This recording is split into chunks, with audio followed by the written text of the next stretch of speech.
Join us on Sunday, January 26, 2025, as Uganda celebrates the 39th anniversary of NRM Liberation Day. This momentous occasion marks the day when the National Resistance Army or Movement, NRMA, took over power, led by President Yoweri Kaguta Museveni. The celebrations will take place in Mwenda district at Mwenda Teachers College grounds under the theme 39 Years of NRMA, Salutations for those who re-sanctified our homeland. Don't miss the live broadcast on UBC TV as we honor the sacrifices and achievements of the NRMA, a day to reflect on Uganda's journey towards peace, stability and prosperity. Tune in on January 26, 2025 and be part of this historic celebration.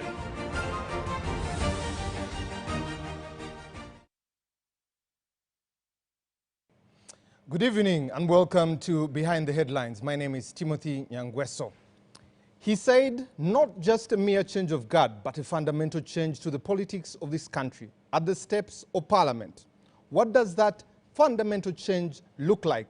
39 years later, as we'll be marking on Sunday, what are the achievements? What are the sidetrackings? But also, what are the shortcomings of the National Resistance Army stroke movement there? When we look in hindsight, what scorecard do you give them?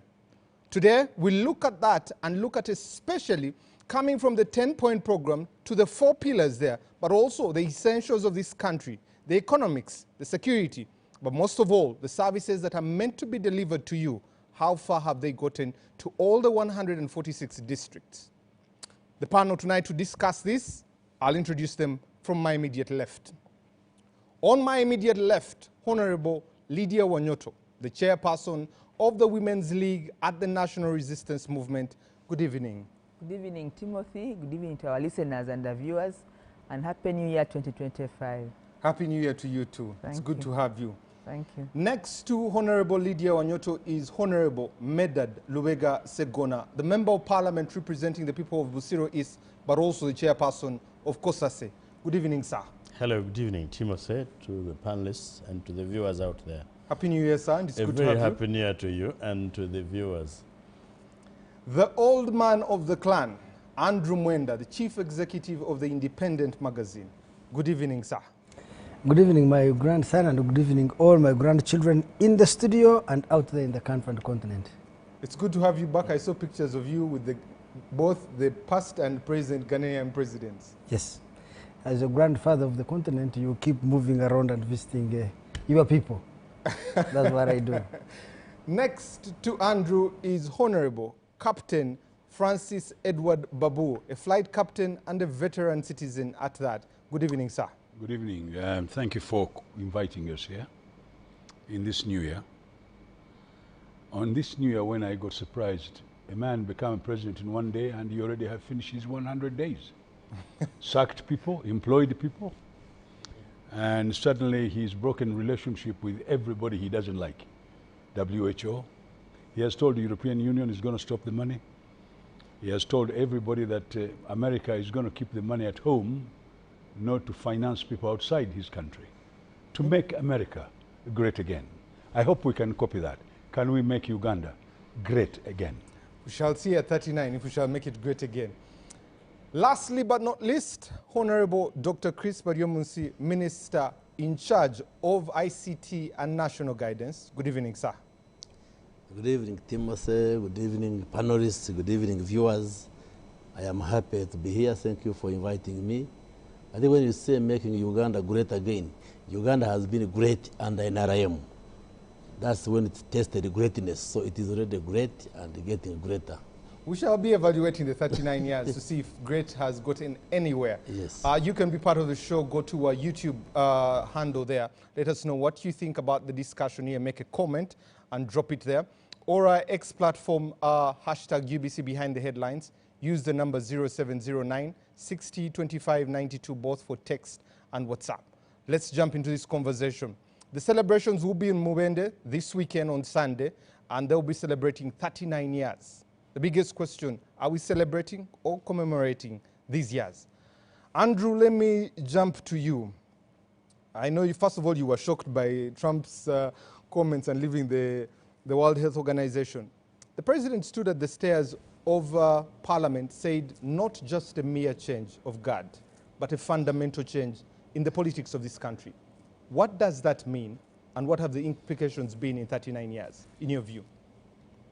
Well, I think that somebody should actually ask Museveni, when he said this is not a mere change of guard, but a fundamental change in the politics of Uganda, what did he exactly mean? Because what were the components of the fundamental change that he was promising in his mind, and how has he achieved them? Me, of course, as an external observer, I would have imagined Museveni meant this was going to be a change in how political power is organized, how political power is exercised, and how political power is then reproduced, sustained, right? Mm-hmm. If that is the basis of judging Museveni, the way he has organized power, the way he has exercised it, and he continues to reproduce it, is the same old strategy employed by practically every government I know in a poor country, especially in Africa, whether it's Moi in Kenya, Mobutu in Zaire, or Nyerere in Tanzania, wherever it was, whereby you, to ensure that the whole country believe that they belong, you appoint cabinet not on the basis of competence, but you pick people from different ethnic communities and integrate them in your government, and they confer legitimacy on that government by creating a linkage between you as president and your political party and their co-ethnics. So, Nyangweso is a Musamia. When you put him in the cabinet, the Musamia will support you. Medard is a Muslim and a Muganda, then you have, that's how you mobilize Uganda support. Mwenda is a Mutoro, my grandson there, by Chris Baryomunsi is a Muchiga. So Museveni has followed that script. I don't think there was any fundamental change in the governance of Uganda, in the politics of Uganda. And I would not even blame him for that, because I think in a poor country like this, which is also multi-ethnic, it is the way you create a sense of national belonging. So the Karamojong, when they see their sons and daughters in high positions in the government, they get a sense of belonging to this concept called Uganda, which is a fiction created 100 years ago by the British. But if you ask me, in other words, not what Museveni said, but what I think have been Museveni's greatest achievements, I can say 3 great achievements of Museveni in the last 39 years. When Museveni came to power, Uganda was actually a collapsed state. The ability of the state to monopolize the exercise of violence was limited. This Kampala, I don't know how many of you were old enough to be in Kampala. You see, that side of Mengo was controlled by the NRA. In the center of Kampala, it was the UNLA. But in the state of Muyanga there, it was Kaira's group, UFM. Then in Nkwanga and Fedemo, they controlled some other part. Then Moses Ali and his group controlled another. There are different armed factions controlling different parts of Kampala. So to move from, for example, to Luzira to Natete, you would go through 5 administrations. So what was Museveni's greatest contribution to Uganda? First, I would say stabilization of the political dispensation.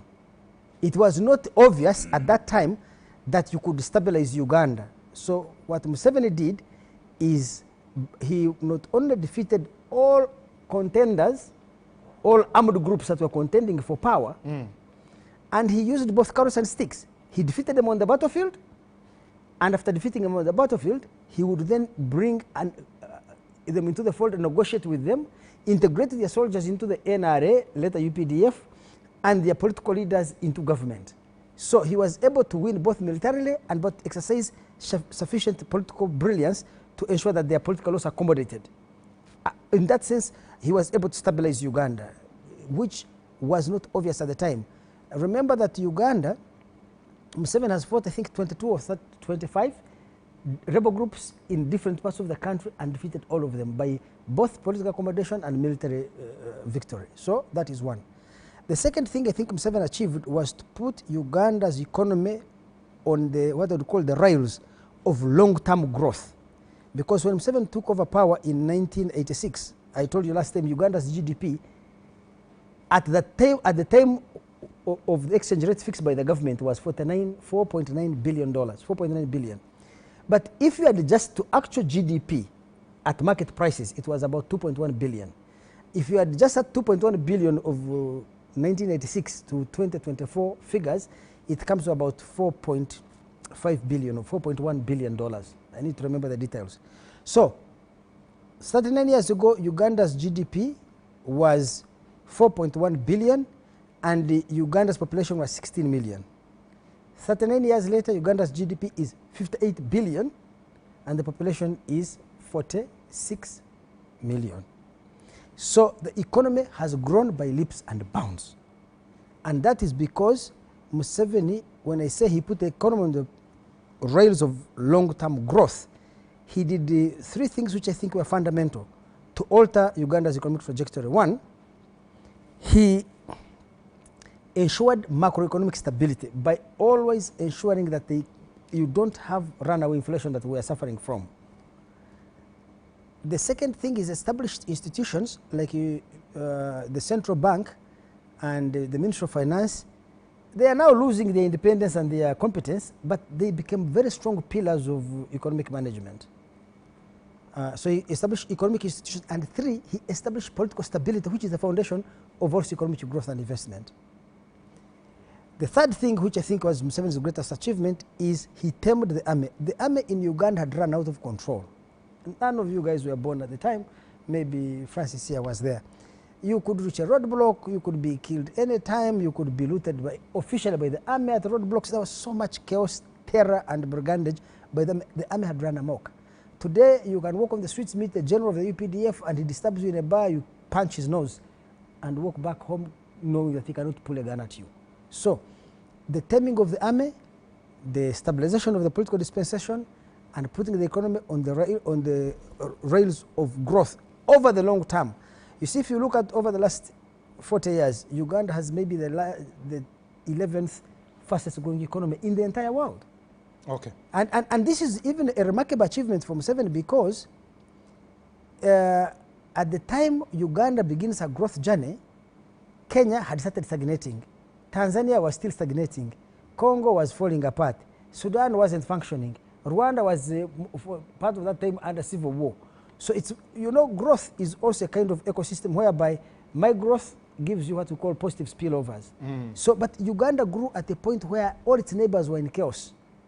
And therefore it was not enjoying positive spillovers. In fact, it was getting negative spillovers. Also, it enjoyed the growth when significant parts of the country were under civil war. So those are what I would consider Museveni's greatest achievements over the last 39 years. Now, I should tell you that the economic reconstruction of Uganda also came with very, very high costs. And now... Andrew, let's come back to that one. I wanted the overview picture, but someone sends in a message here. Edgar Gonza says, Kabarore needs Andrew to contest for MPship. I leave it at that. I'm too old for that. I'm not 112. Let me come to Captain Francis Babu. Captain Francis, when you hear 39 years of the NRM celebrating or commemorating, what does that mean? It means that before 39 years, there were a lot of problems in this country. And therefore, a foundation was laid out for the 39 years.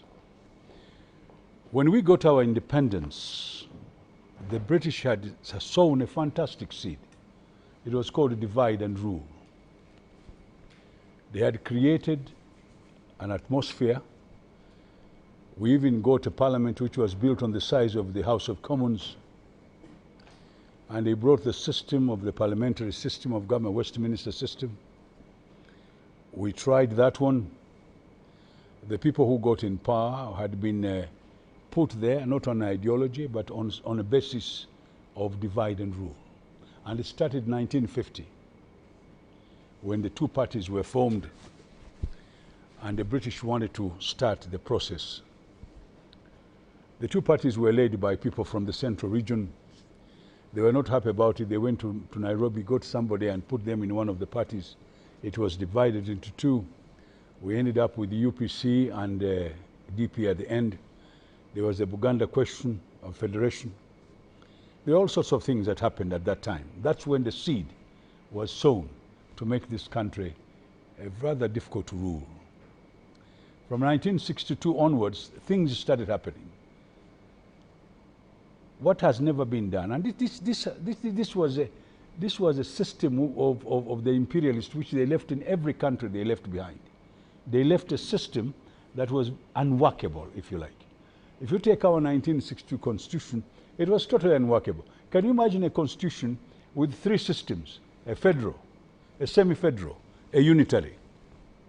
On top of it, you then had to take votes on so-called lost counties. All these were put there. So by 1966, when the first action took place, the army was used to do certain things. And this came out of the 1964, the army mutiny, which took place throughout East Africa. Tanzania disbanded the whole army, started a new one. The Kenyans got foreigners to come and run the army. Uganda promoted the ones who had gone on rampage. That army was used in 1966.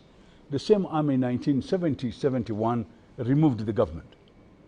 So we had a process of very bad things happening before 1985, where you people are talking about the fundamental change. The reason for that revolution, in fact, I don't even call it NRM, NRA, I call it a revolution.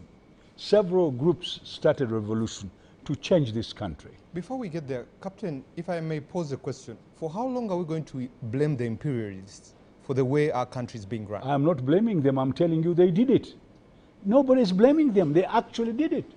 When are we they going to actually own planted those seeds. You cannot say they never did. Why do you keep on saying blaming them? They actually planted the seeds where we started all the problems we are having today.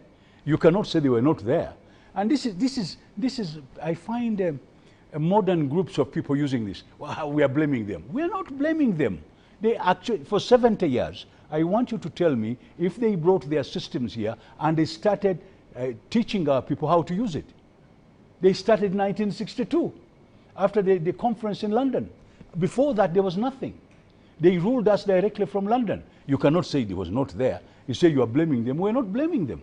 We're actually telling you that they planted seeds which eventually brought all the problems we are having today. Now, the revolution you are talking about, which brought about this fundamental change you're talking about, when it was started, it was done in good faith. There were problems here. And the problems were here, and things were happening in this country. A revolution was started, not by one group, by several groups. Because if you say it was one group, then I would understand. No, there were several groups that went into this revolution.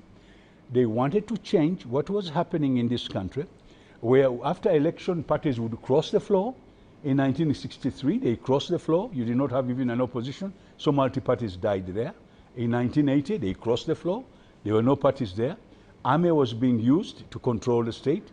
That one was there. So when somebody says there's going to be a change, whether fundamental or whatever it was, the idea was that we should go back to the norm. And the norm was exactly what Mwenda has talked about, where certain things were to be put in place. In fact, the 10-point program was very clear. And some of those groups got together. And when they got together, they wanted to form this. Of course, they eventually fell apart.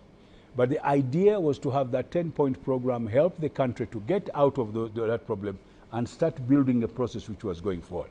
Now, 39 years, a lot of things have happened. And it is those things that people talk about. If you took a SWOT analysis, what was the strength? The strength was to bring back a state so that we have a country. Number two, the weaknesses, everybody is talking about them today. Nepotism was one of them, somebody was talking about a few minutes ago, and many other things that have happened. But what has happened is that for 39 years, we have a state, and that state we are trying to build. My contention here, of course, there are weaknesses that have happened in the 39 years, and one can even talk about them. There's no big problem about it. And the other day, I was very happy when I read about a young man who is doing a research. 39 years, when everybody's talking, they talk about one head of state. And this young man is trying to find out, why has he been there for 39 years? Is it his problem, or is it the problem of the citizen, we ourselves? So the question is going to come, why has he been there for 39 years? Is he the only one, or is it all of us? So these are questions we need to answer. Okay. And I think this is where a lot of people keep on asking questions. When he talks about the fundamental change, like all of us who are outside government, we think running government is very easy. It's an easy thing. Everybody can run government. No, government becomes difficult. In fact, when NRM came in position, they thought in 4 years they could even hold a modern state and election. They found out 4 years were not enough. And then, of course, there came the idea of the constitution. Constitution was made. After that, we started, of course, the process, the wrong trip we are on. So a lot of people have this idea that running a state is that easy, like snapping a finger. There are a lot of problems in it. And you've got to be honest about it. Now, once you've talked about the strength, which the former speaker has just talked about, there are weaknesses. It is these weaknesses sometimes that are talked about and put forward. But there's a lot of things that have been achieved and a lot of things that have not been achieved. And here is where the question comes in. What do we do about it? Okay. Captain, I'm going to come back to you because you've given us the strengths and weaknesses. Hopefully you can give us the opportunities and threats there. Let me come to the Honorable Minister. Honorable Minister, come Sunday, you celebrate 39 years. Looking at the first 24 years, the President and the NRM have been here 15 more years than all his predecessors combined. When you look at 39 years, are you celebrating? Are we just commemorating a day? Why should Ugandans be interested in this day?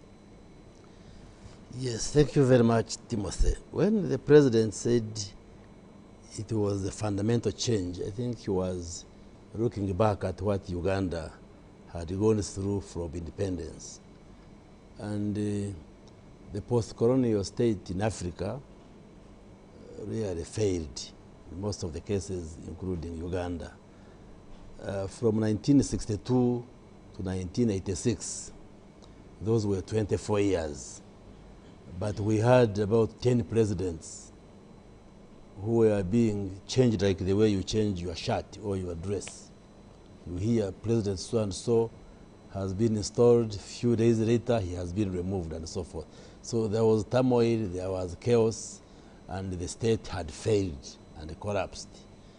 And by the time NRM and President Yoweri Museveni assumed power over the country, I can equate the country like the state was like a patient that was in the ICU, intensive care unit, surviving on steroids.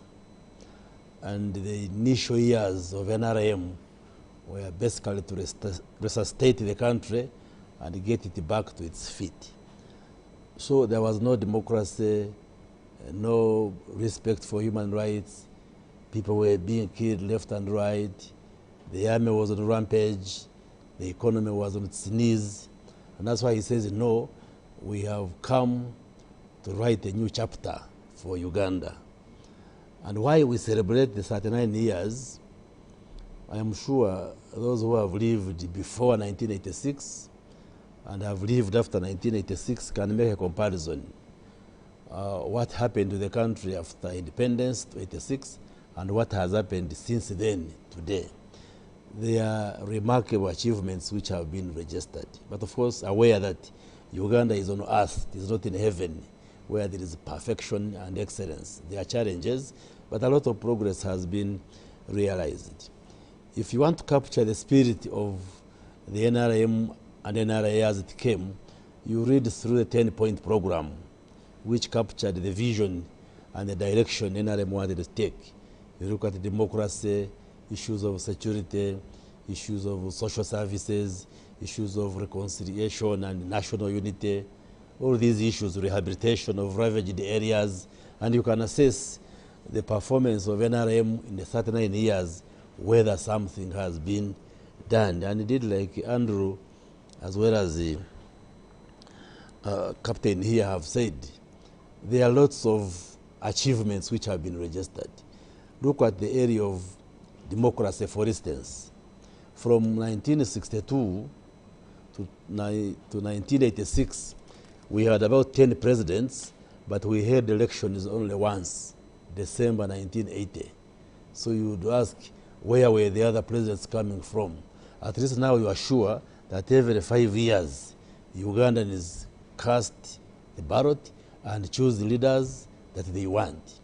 Honorable Minister, someone could debate and say the last 6 cycles of elections have merely been a ritual and not an election. Why? Because there has been contestation for every presidential election that has been there, either petition or numerous by-elections. Would you say that is democracy that you were talking about as a fundamental change? Yes, there is contestation because the president, for instance, President Museveni doesn't stand as a sole candidate. There are challengers who come, they are dissatisfied with the outcome, they challenge them in the court, and the court independently makes a decision.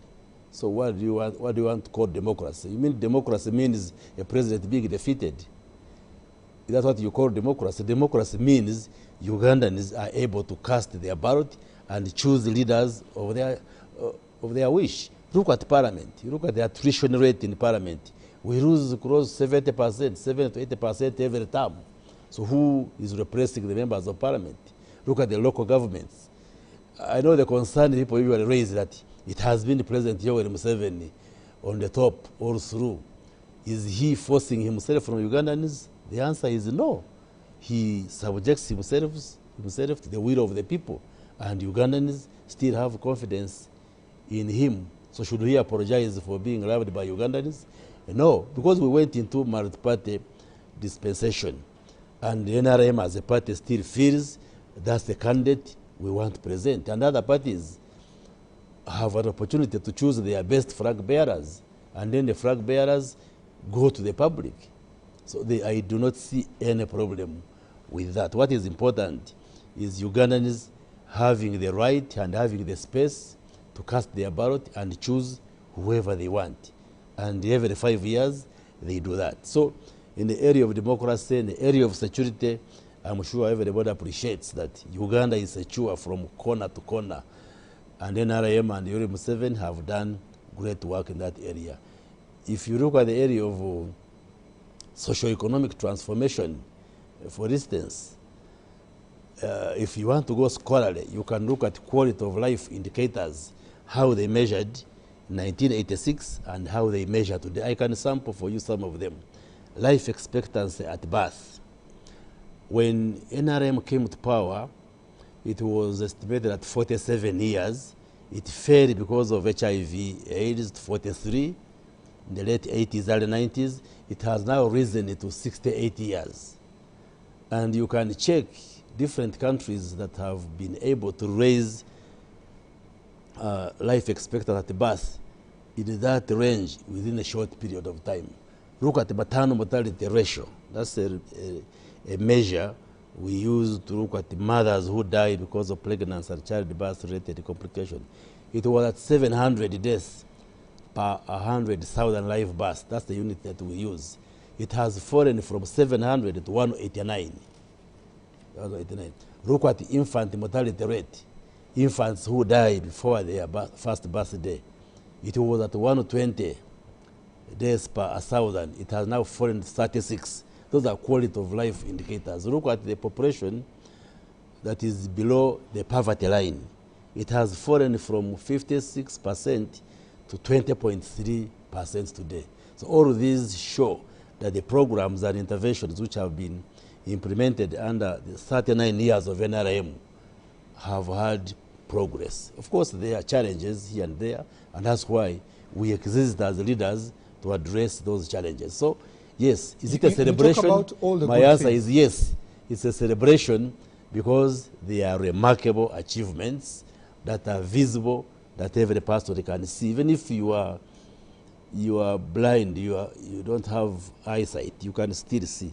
Even if you have hearing impairment, you can still hear the achievements NRM has registered over the 39 years. So we feel very proud and we work with our heads very high that a lot has been achieved in the 39 years.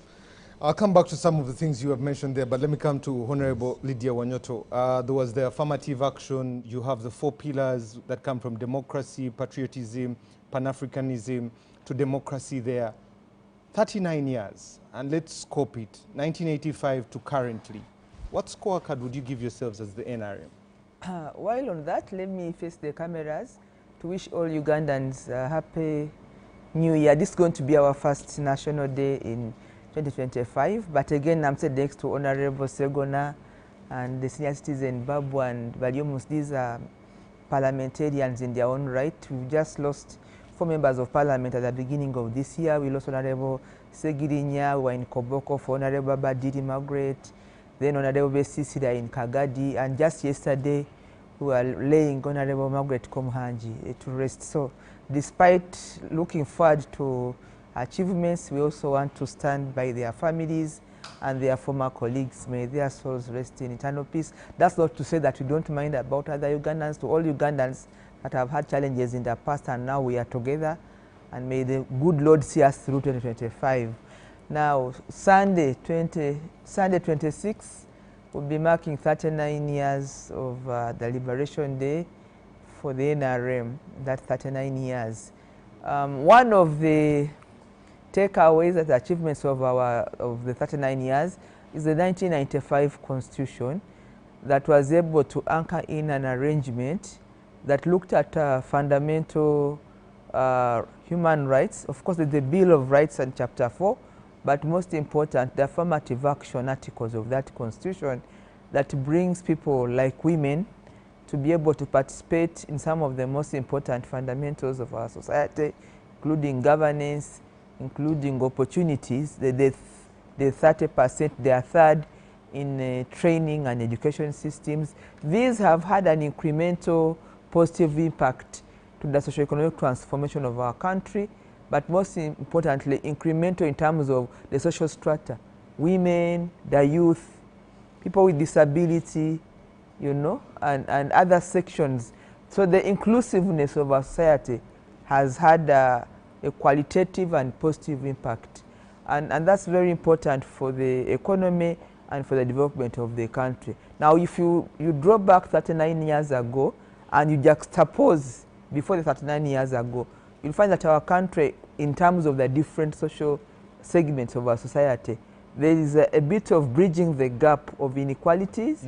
There is a bit of bridging the gap in terms of inclusivity in our country. And that has spoken to laws, because beyond the Constitution, they have transited some laws and some policies that we find the equal institutions like the Equal Opportunities Commission. You find like even a cabinet ministry like Ministry of Gender, Social and Rural Development, inclusivity in parliament and participation of people with disability, the youth, the women, all these quotas.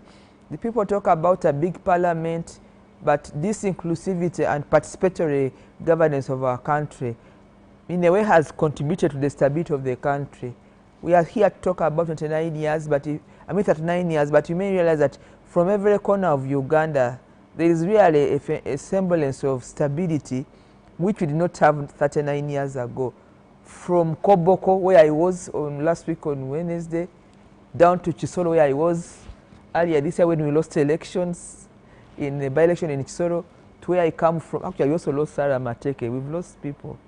So even down to where I come from at the border with Eastern Uganda in Mbale, you see a country, the map of Uganda, and in an island of neighbors that are not really stable. I mean, we have South Sudan, we have DRC, but somehow we managed to maneuver space and be stable as a country. Now we can speak about other issues because we're not carrying bags on our back running around. We can come to UBC 10 p.m., we'll be going home in the middle of the night, but we have been able to talk about our country. That alone is a fundamental change, and those that have grown in these 39 years may not see it. Our work is to tell the story, is to narrate this so that it is never again. And from now going forward, we're looking at what we are calling the socio-economic transformation in terms of household incomes. You cannot talk about household income, the GDP figures and the incomes that Mwenda was quoting when you don't have stability. So the fundamental change really that is a take-home is the peace and stability of our country. Now we can talk about other tenets of a change, because we are stable, we are peaceful in terms of conflict. We may not be peaceful in the pockets, because the absence of guns and fire does not mean that the silence of guns doesn't mean that we are all peaceful. And now we can tackle the other conflicts in our lives, whether it is poverty, whether it is corruption. To me, that's a very big thing, that we can collect taxes and service delivery is still a big issue. For me it is, and I know that if we were to put all the little resources we collect as a country, we'll be able to balance the debt, but also do service delivery by doing due diligence and ensuring that there is value for money. That one, for me, every forum I have, we must speak to it, because we chose to run the country ourselves. We have very few external expatriates in Uganda running government. It is us Ugandans running our government, and we've grown up in this economy. So if we do not tackle the challenge of corruption, value for money, service delivery, we'll be now going backwards to where we are coming from. So really, if we are to celebrate 39 years on Sunday in Mwenda, and we are honest with ourselves, we have soul searchers. If we are Ugandan and you have an opportunity to run an office and you're an accounting officer, just do one thing for Uganda to deliver the 39 years, deliver services, and have a beyond zero tolerance to corruption. And that's doable. I mean, if we could fight a war with the gun, with the fire, why can we not fail to say, why do you have so much? How can you account for so much you have when we know your salary scale and we know that you're an accounting officer? Because the back ends with who touches the money, not everybody. We have known offices. Me, my interest is government money and service delivery. If we can fix that, then our country can as well go, can develop at the rate of maybe an electric lift, because we are stable, we have good weather, we ourselves are running our economy as Ugandans. So why are we not delivering as we would wish to have? So there is an actual fundamental change, that the health service in Kanungu does not need a referral to Andarua and Mbale. We fix our health systems, we fix schools, we fix road infrastructure, and we are good to go because we have a beautiful country. Honorable, before I get to Honorable Sseggona, the results of P7 are coming out tomorrow. But if I am to backdate to the ones of last year, 2 million get to S1, 700,000 finish P7, 300,000 get to S4, 80,000 are in S6, 13,000 just finished university. UPE 97, 2007 UCE. Someone has to leave Busia, where I come from, to come to treat cancer in Kampala. If you go to the Cancer Institute, you are shocked. Do you still credit yourselves as having done a fundamental change, especially in the service delivery? But you are speaking what I'm saying we can do better. I don't know whether I should speak Samia, but I said yes, the 39 years, we have the fundamentals. We have peace, we have fixed stability. But there are those that are going to be dangerous that we need to fix. And the beauty of it all, the economy of the country, the human resource capacity is in the hands of Ugandans. And if you hold the national idea of Uganda, it is up to you to be patriotic enough to do the bit that you do. You don't need to go to tomorrow's results. Just go and read the Auditor General's report for this year that was just sent to Parliament this week. Just go and read the summary of that report. And all the report is about Ugandans running our country, running offices of our country. And you can see that we have gaps in due diligence, and we can do better. If we choose to fix our country, we can do better. We can really improve the gaps and reduce on the lamentations and be able to deliver. But I don't know how much there is a fire in the hearts of those that are in these offices, because not for every Ugandan, we are 45 million, but we have these Baryomunsi are hardly 30% of the country, these that manage at a political level, at a technical level, but also at supervisory level. If they can if they choose like on Sunday to say we live with the fire in our bellies from Mwenda, just read the Auditor General's report and do the due diligence and track, we'll be able to fix the country. We don't have to think very far. leave alone UPE tomorrow, because the education sector is big. We have big ideas of UPE, USE. Now we're talking about feeding schools. The whole story about it, there's a new curriculum of the education sector being more practical and less theory. But how many of us are fired up to ensure that we fix this for Uganda? It has a big stakeholder component of parents, liberalize a sector of the education. Then you have the policymakers, the enforcers, the parents, the children growing. We have a big population coming up of young people, and we want to have a literate population to be able to fix challenges that come, that keep folding, of the next generation, the next revolution of IT and stuff. So I don't want to pick out only the results of tomorrow. There's already something on the table, and it's before Parliament. Honorable Sseggona, let me come to you. We started in '96 tackling the task ahead, consolidating achievements in 2001, prosperity for all, taking Uganda to modernity. Now we are securing the future. 39 years. Are we making any difference, or we're still the same as the NRM? Well, you as the NRM, I don't know. But I want to join Lydia in expressing our deepest condolences to the colleagues we have lost. Particularly these four are people I've worked with. Actually, the five, including the Honorable Sarah Mateke, these are people I've worked with, very decent people. And we can only thank God for their lives and pray that they rest in peace. Secondly, of course, to wish our children whose results are coming out tomorrow, presumably, wishing them the best. The other day I saw a tweet which was stated to be coming from the Minister of Education, who I understand also resides either in Entebbe or Nakasero, wherever her matrimonial home is, saying she feels like resigning because she has received information that the performance of UCE students is worrying. Quite understandably, because as Lydia talked about the new curriculum, you start implementing a new curriculum before you even get the textbooks. And this was evidence which was placed before us in Parliament when the Minister of Education came and said we are purchasing books, but meanwhile they had started implementing. And as they implement that, we are not sure actually at A level they could end up going back to the old curriculum.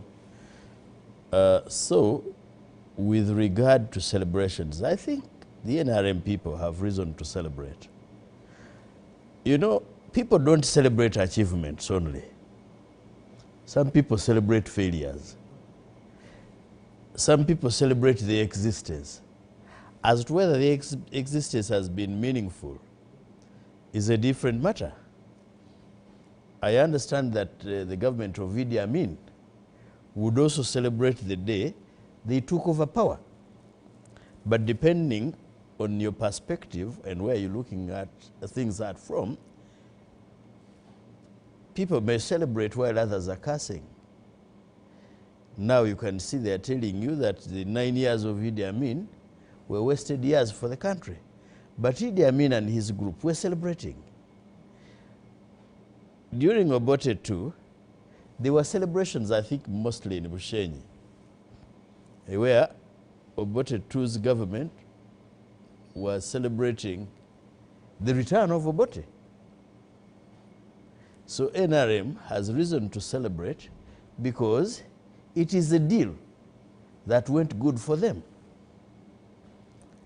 They may celebrate, not necessarily for us, in our name, by us, but for they can celebrate. Some of these people liberated their families. You cannot say they should not celebrate. Some of these people are celebrating their jobs. They have too. Quite frankly, you give it to him. I think my brother Joel Museveni has established, as Lydia called it, and I was marking the word, a semblance of security across the country. Now, while he's celebrating that semblance, you go back to those other presidents that were there before, and I think everybody has spoken about the attrition rate for presidents in this country. How were they living? You had Sir Edward Mutesa, he was removed by the gun, by Milton Obote. You had Milton Obote one, he was removed by the gun. Actually, even Museveni was working with Obote when Amin threw them out in 1971. Then Amin comes and he's removed by the gun in 1979. Then you have those unstable governments of Professor Lule and Bina Issa QC, all removed by the military men. Then you bring back Obote too. No, actually there was another transitional chaired by Palu Mwanga, deputized by Museveni. Again, it was short-lived. Then they said, okay, we have organized an election. That was highly contested. Actually, on the face of it, the reason why Museveni went to the bush, I know he would have gone to the bush either way, because his plan was not to get power by the ballot. He knew he would not get it, but by the barrel of the gun. So he removed Obote's, actually he removed Tito Okello Lutwa by the gun. Lutwa had removed Obote by the gun. Then Museveni comes in. You give it to him that he has invested heavily in security. Whether this is personal security or the country's security, and as a country we are collateral, is a different matter. So, but also, you're talking about NRM's contribution. You forget the rest of us. Probably the country is stable because during our years, youthful years, we have not picked guns to destabilize him. There have been those that have destabilized him or attempted to destabilize him. Maybe the reason he succeeded is because we did not join them. But there are also those that have been stated to have been created by him. We hear people like things like PRA, is it? People's Redemption Army and so on and so forth. People tell us that, you know, when you go back to surround it, you find it was created from within. Some people who wanted to mint money, etc. But that said, and having said that, yes, you give it to him, there are pockets of instability, state-inspired murders. They are there. They may not be at the same volume of the previous governments because his is a stable government, stable because there is nobody in the bush. Previously, there were people in the bush, they were fighting, and in the process of fighting him, I mean, Museveni was fighting, and in the process of fighting him, there was exchange of fire, and exchange of necessity would create deaths. Now, with regard to other things like social services, I think Chris talked about them, etc. And you know, you compare incomparables. You cannot compare a government that is not at war with one which was at war. The population was, yes, much smaller, GDP much smaller, but even the expenditure was much smaller. Today, you have to spend because you have a big population, but also collecting huge amounts of taxes. Also look at the debt burden at the time and today. So you might think that this man has made tarmac. Lydia is talking about tarmac from Koboko to Kisoro and Tumbale, etc. Of course, without taking into account the kilometers within those tarmacs, which are bad marams or potholes. I mean, somebody at some point was saying we have very little tarmac in our potholes. Okay, so all those ones exist. Now, talking about the British or colonial government, yes, did they owe us a duty in the first place? No. What did they come here to do? To enrich themselves. But can you still be talking about the commissions and omissions of the colonial government 60 years after? What have we been able to register as countrymen?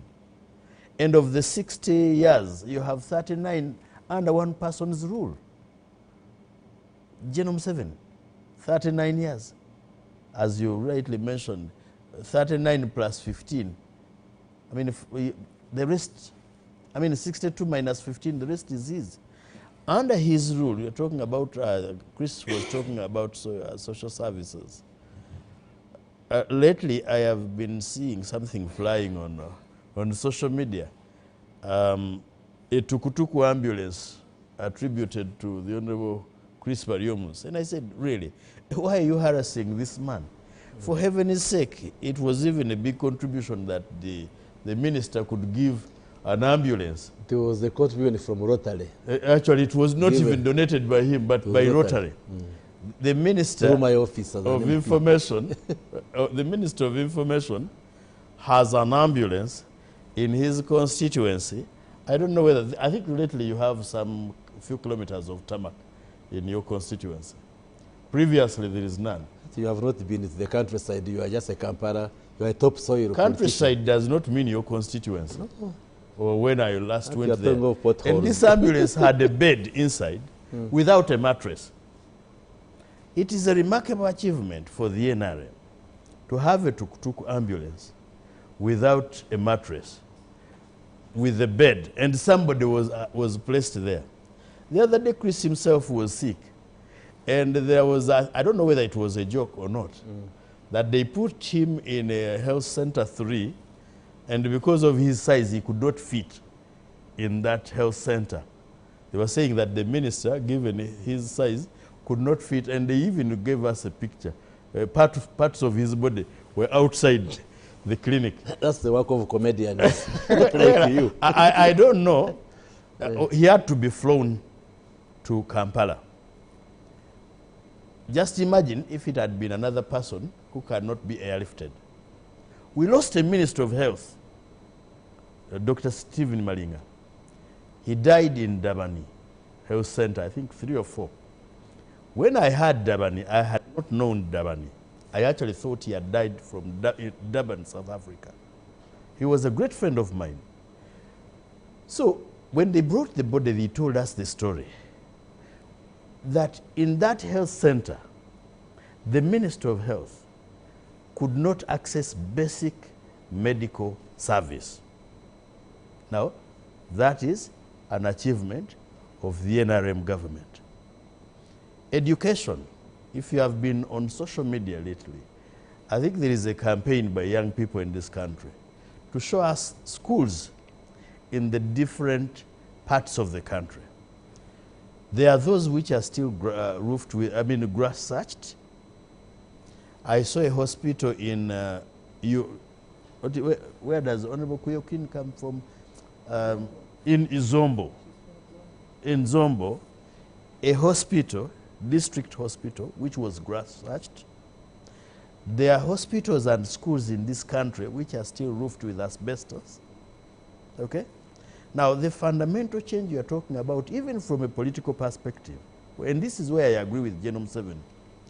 In 1966, and actually 67, Milton Obote's government surrounded Parliament with Yame to influence how members of Parliament vote on the 1967 Constitution.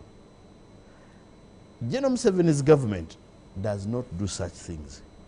It brings the soldiers in Parliament to force Parliament to change the Constitution so that he can qualify to stand for the next election. He can bring money to Parliament for members of Parliament to vote and remove term limits so that he can qualify for election. What is the point here?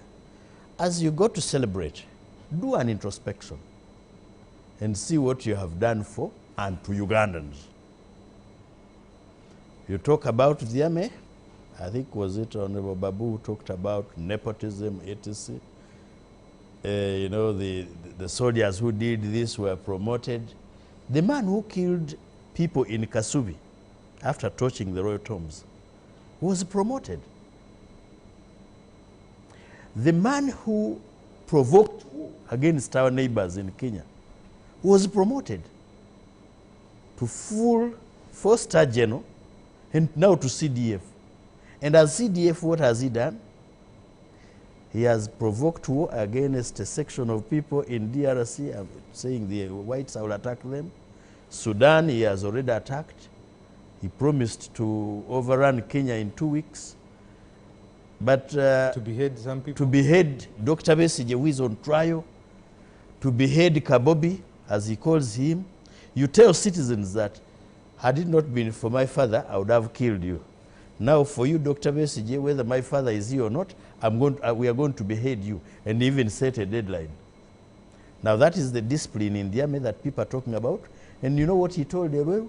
This buffoon, this fool, should use his small legs to run very fast before I get him.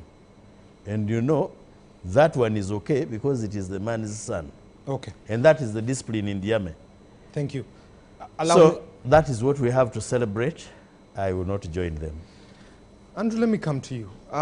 When you have been here on numerous occasions and we've talked about the shortcomings of the NRM, when you look at them, and you are a person that loves the numbers, 35% of this manifesto is what they have been able to fulfill, especially last term, in the midterm.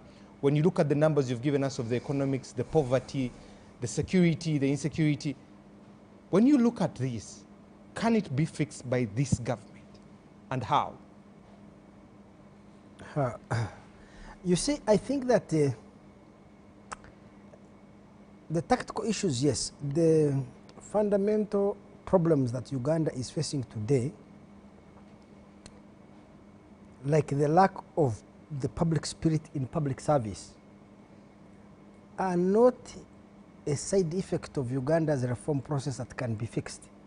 I think they were produced by the very system that created the economic success. You know, when Uganda started reforms, the ideology was that we must shift the control of the economy from the state to the private sector, from politics to the market.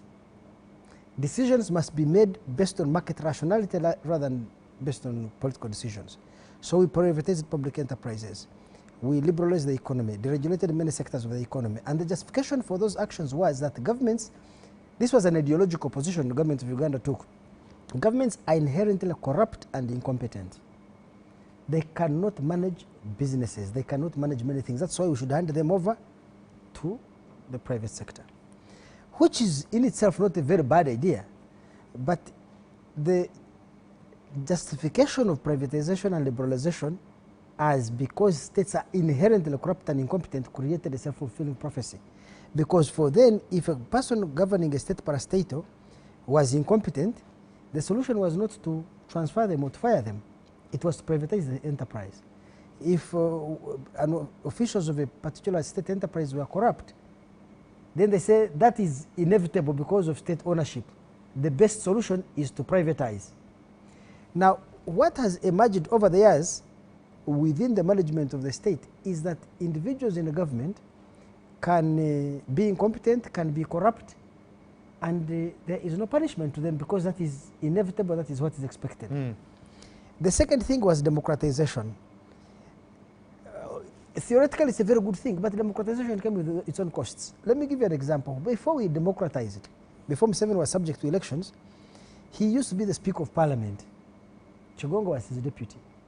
If there was a major piece of legislation that Museveni needed to pass, which was controversial, he would don his military fatigues, call a closed session of the NRSC, literally ram his vision or his policy through Parliament. When we started elections and Parliament was made so powerful, now Museveni has to invite members of Parliament to Parliament, serve them tea, bribe them, pay this. So the marketization of the economy was followed by the marketization of politics. Now, unless you have money to buy MPs, you can't get a vote. Every single thing became for sale. Public jobs became for sale. Even appointments to meet the president now are sold on a public auction. You can pay $50,000 or $100,000, whatever it is you're looking for. You get an appointment to the president or you get a blue letter from him.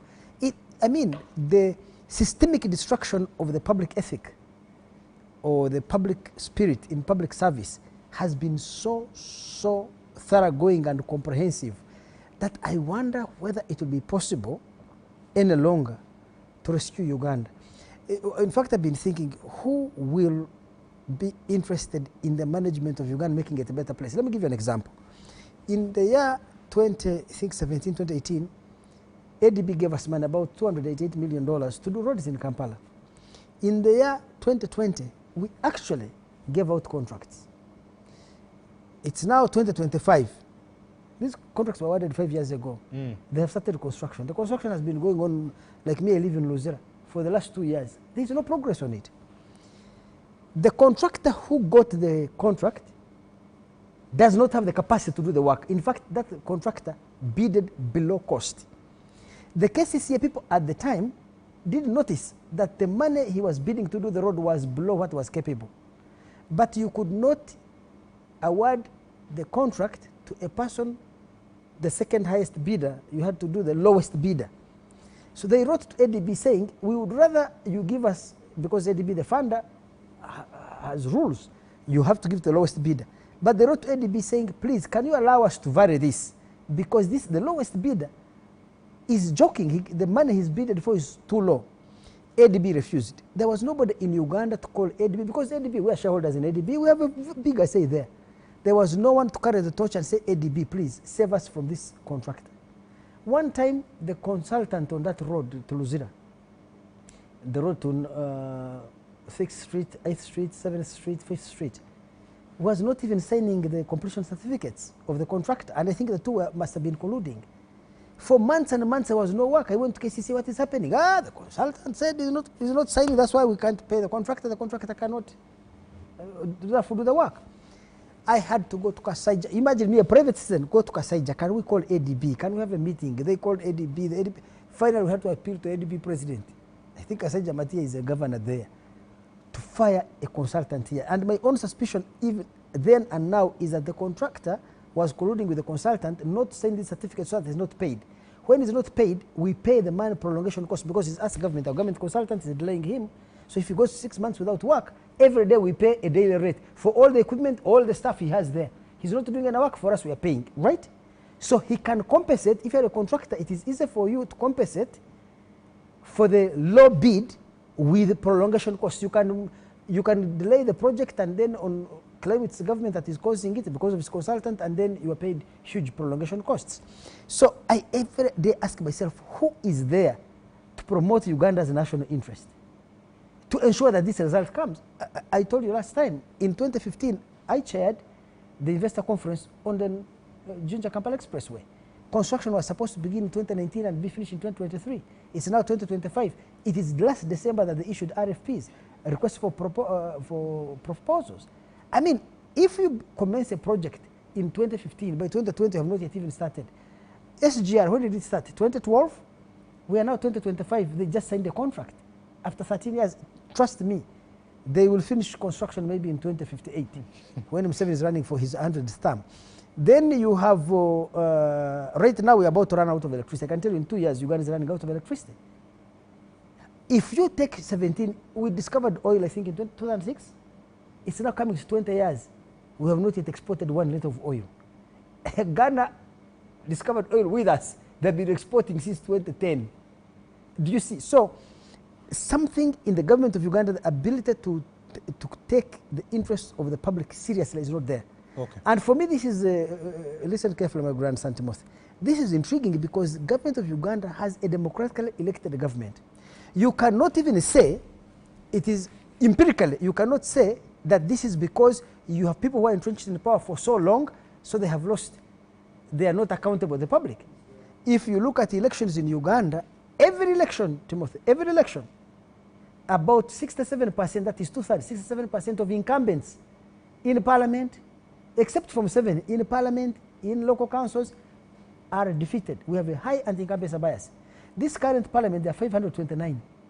Of them, only 105 were in the last parliament. So we have a high turnover of members of parliament. Why do these ministers who get elected, members of parliament, district councillors, all these elected officials, there are about 3 million elected officials in Uganda, why are they not responsive to the needs of the citizen? You live in Kampala.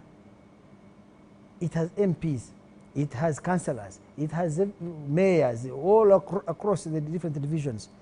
This is one continuous garbage dump. We have free social media, free traditional media. We come here and complain. I ask, who holds that torch to say, I am the driver? Because essentially, I would imagine, in very bad circumstances, you need a president, like Kagame is in Rwanda, who is directly committed that I will see the right thing done for the country. He's driving on a road, he sees garbage, he gets out of his car, puts on his gloves, calls his soldiers, they begin cleaning. Just imagine the president is doing that and you are the mayor of that town. For him, he has stopped over in your town and is busy cleaning garbage. What do? He's driving, there is a pothole on the road, he stops and calls the minister. You see, that person is not there, or those persons are not there. I don't know where the center of Uganda can be, because I think the public spirit, the public spirit in public service in Uganda is dead.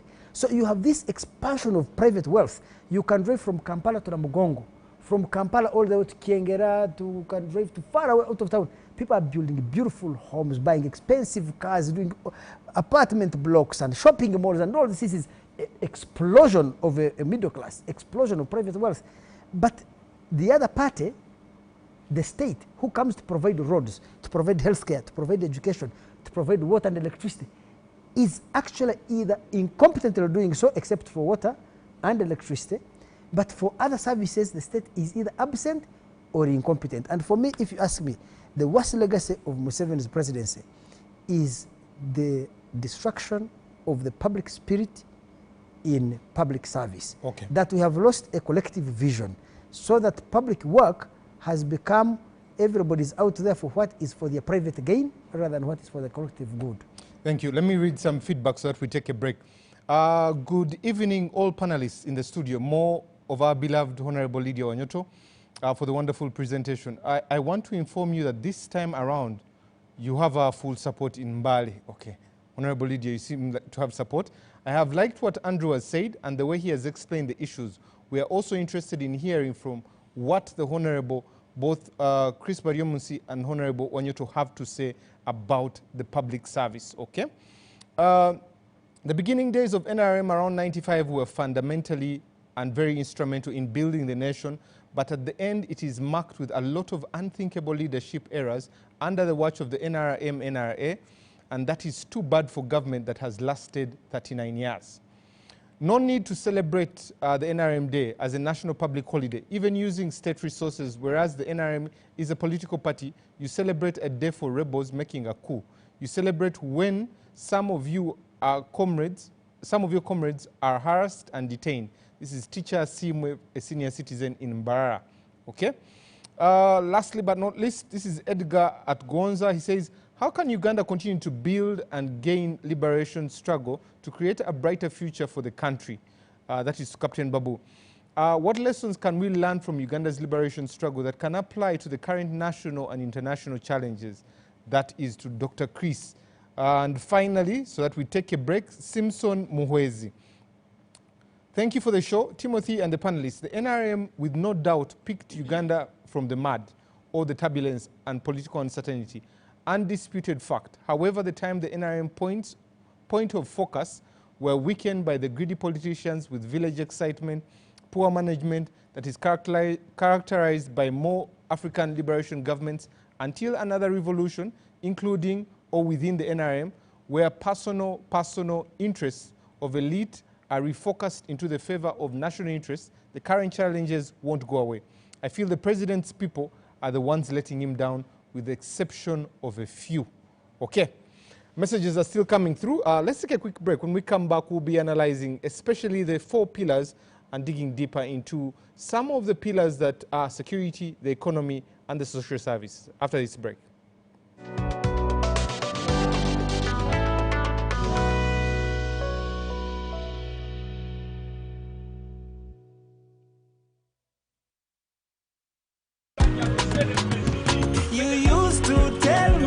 I don't make you happy. All that time you would be complaining. I'll call you every day, yeah yo, baby dondolo. You can now get all the Chibuzi out with MTN voice bundles. Call all networks, Kubei Dondoro. Buy a 25-minute voice bundle for only 1,000, or buy any daily voice bundle of your choice. Dial *100 *21# and select daily, or use the My MTN app. When we talk together, we are unstoppable.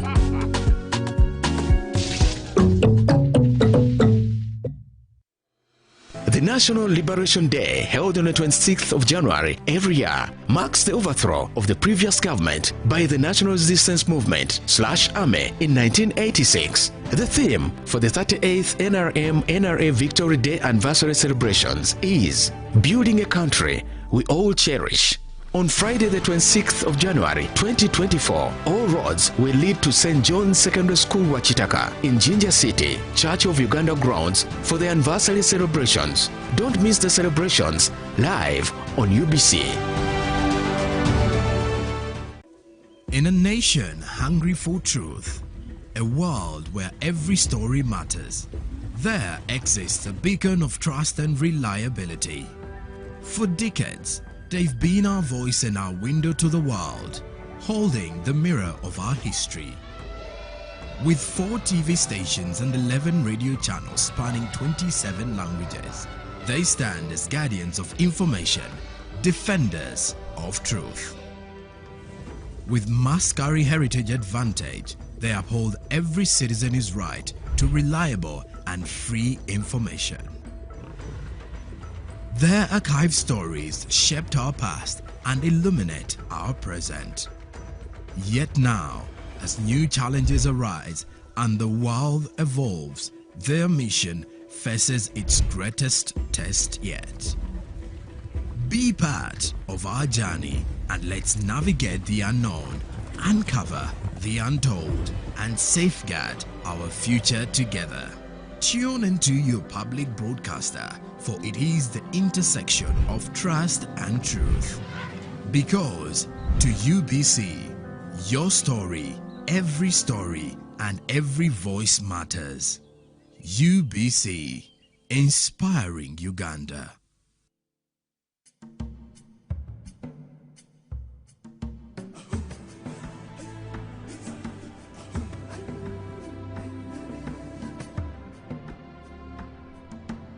Welcome to Good Morning Uganda, your go-to morning show to kickstart your day with all the latest updates. Let's dive deep into issues that matter most to you. In a world of stories waiting to be told, the headlines are your guide. Navigate the currents of news and knowledge with our daily updates of newspapers. Stay informed, stay empowered. From the roar of the crowd to the thunder of victory, witness the drama unfold with our sports updates. Whether on the field or in the stands, join us as we celebrate the spirit of champions. Rise with Good Morning Uganda, weekdays from 6:30 a.m.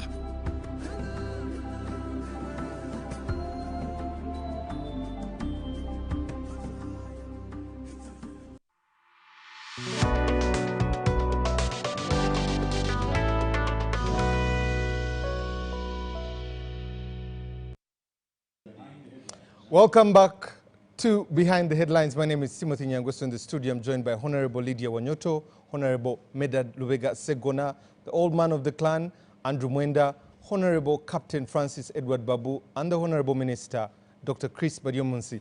A lot of messages, a few coming from YouTube. Someone says the old man of the clan is speaking truth to power. This is Marjorie Nimkunda. Someone else called Okaka Caleb, I really appreciate the discussion, but I am not happy because almost everyone there is NRM, so we shall only get to know the good things there. But the chairman wants to hear. You're accusing Honorable Sseggona of being part of the Honorable John Ken Luchamzi, the man, has sent a message. Thank you for always watching. He says, greetings to the panel. Before Honorable Babu blames the colonialism for what happened today, he should take trouble to understand the essence of the certainty of the creation of the Ugandan Protectorate back in 1894.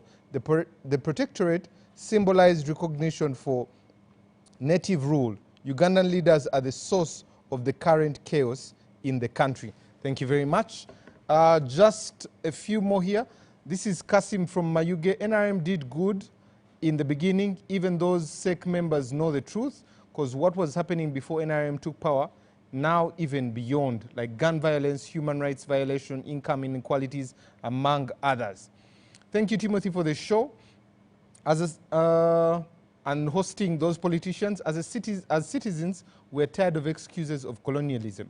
It is not colonial masters grabbing land, corrupt, embezzling money, killing people, imprisoning Ugandans, practicing nepotism, implementing laws, delayed trials. Honorable Chris, the achievements are not taught. Instead, they are seen by the public.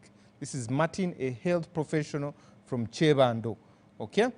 Baleke, who is Baleke Moses, a general secretary of the Drivers Union, says, this goes to Honorable Chris.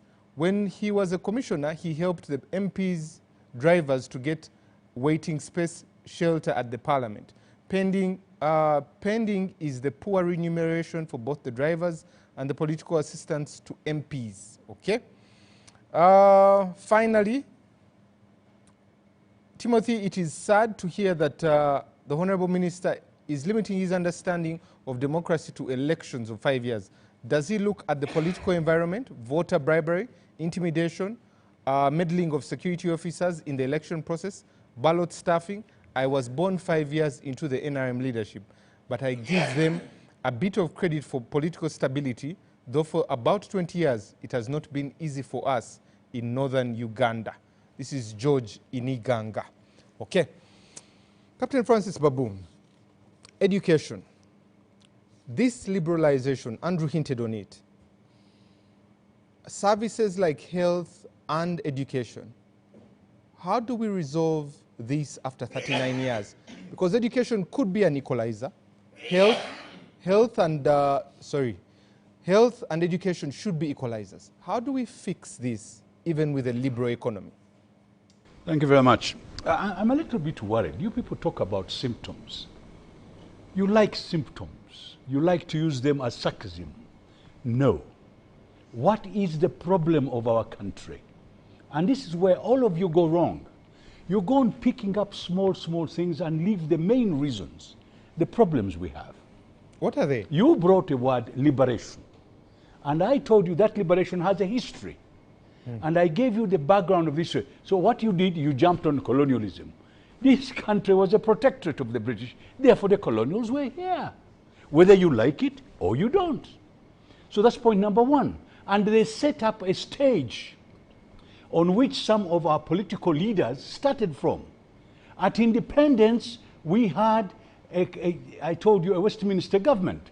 And I told you how it came about and how it started getting out of hand. Now, you ask, what is the liberation?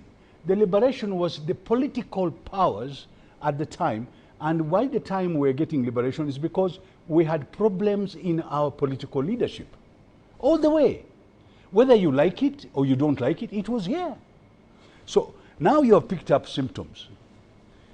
This man didn't do this one ate money, this one. We know about the weaknesses. If you want us to talk about the weaknesses of this government, we can. We're talking about liberating this country. The major thing, our constitution of 1962 was suspended in 1966, written by one man in a room, came to the constitution, put it in a pigeon, and we had a new constitution. In 1967, we had a Republican constitution. Now, that is where the problem is. Not these symptoms that come because of the weaknesses of that leadership. So we come forward with those constitutions. We come with a military government. We then come with the 1980. Somebody says, I'm going to start where I stopped from, meaning he's going to go back to the Republican Constitution. Here we come, 1985, all the way. Next, somebody says, no, this Constitution is not good enough, so we go and make another Constitution. Now, this is what we are, once you have a good political model, then the rest of what you're talking about falls into place. What has happened, people have hijacked some of the good things that we would have done. We are not liberating it from personalities, we are liberating a country. And for goodness sake, start thinking Ugandan. Stop thinking individual. Stop thinking about political differences. You have people in this country who are starting parties on whims. Parties are, so let me tell you this. We need to go back to the drawing board. How are parties formed? One, are we united as Uganda? Uganda as a country was not formed by the natives. It was formed by foreign people in Berlin. Ugandans have got different nationalities in Uganda. They've never come to beat one. They are different. And that is why at 1962, I told you, we had a constitution with federal, semi-federal, and unitary. Now, these are the things we've got to cure. Cure them so that we can have a constitution. To do that, we've got to be united. To unite Uganda, you need to build it. It is not going to be a magic stick. Today, Uganda we have. Today we have democracy. No, no, no, we have to build it. You're not going to have Uganda without building a democracy. And it's painful to build a democracy. It's painful to build a party. It's painful to build a government. You guys are out, this one stole money. We know who has stolen money. Who doesn't know? Who doesn't know somebody's getting bribes? Who doesn't know people have hijacked the revolution which was started? Who doesn't know that people wish this country to be a good country? It doesn't matter who. Let's talk as Ugandans and stop talking about our differences. If we do, let's sit down and unite those differences so that we can have a country. And the man who did that, and I'm going to give you this so that we go forward, was a man called Lydia Wanyoto in Singapore. The Malaysians kicked him out and said he would not join the Malaysian peninsula. He went to this rock called Singapore and started a government. He fought so hard to bring it up. One time he visited China and he met one of the leaders there who told him, if you want Singapore to change, you've got to go with three things. One, let's have the people who are qualified to be in places. He called it meritocracy. He said, let's have people who are pragmatic for the country, and let's have people who are honest. A lot of politicians in this country are dishonest. We need to become honest for the sake of our country. We need to build this country on honesty. Not who is done this way. You are telling us, I told you there are strengths and weaknesses. The weaknesses is what you people have been talking about. Who doesn't know the weaknesses of Uganda? Who doesn't know that people are selfish? Who doesn't know people are corrupt? Who doesn't know people? These are all known. In fact, the IGG has told you they lose how much? 11 trillion? 10 to 11 trillion? Fine. They have told you that people, they have formed IGG, they have formed this anti-corrupt this, we know about all these. In fact, some people have even warned the IGG, please don't get involved in our affairs. So, at the end of the day, what are we liberating? We are not liberating thieves. We are liberating a nation. How do we put this nation on the right track? Are we having the right political parties, for example? Are they doing a good job? Are we having a good government? What are the weaknesses? What is this thing called nepotism? What are all these are the weaknesses we're talking about. Let's go back now. How do we build our nation? Brick by brick. We need to build this country. And we need to be very honest when we are building it. Not to outdo my friend or the minister, no. Me and the minister and everybody should become one. And how do we build it? Our weaknesses, yes, I've got a weakness. How can I get rid of it? Captain Francis Babu, you seem to agree with Andrew on the spirit of the public service, especially on honesty. And you're talking about building it brick by brick. What brings this country together? You've said there are different nations. Oh, there are many ways to bring it together. To do that one, you have to call me for a consultancy on that one. Because how do I have talked about, for example, you were a champion of Julius Nyerere. I'll give you. I like Julius Nyerere, and but what can be for Uganda? Julius Nyerere realized, and when he came here to visit us before he passed on, he came to visit Uganda in the conference center. He told us at independence they only had 8 graduates.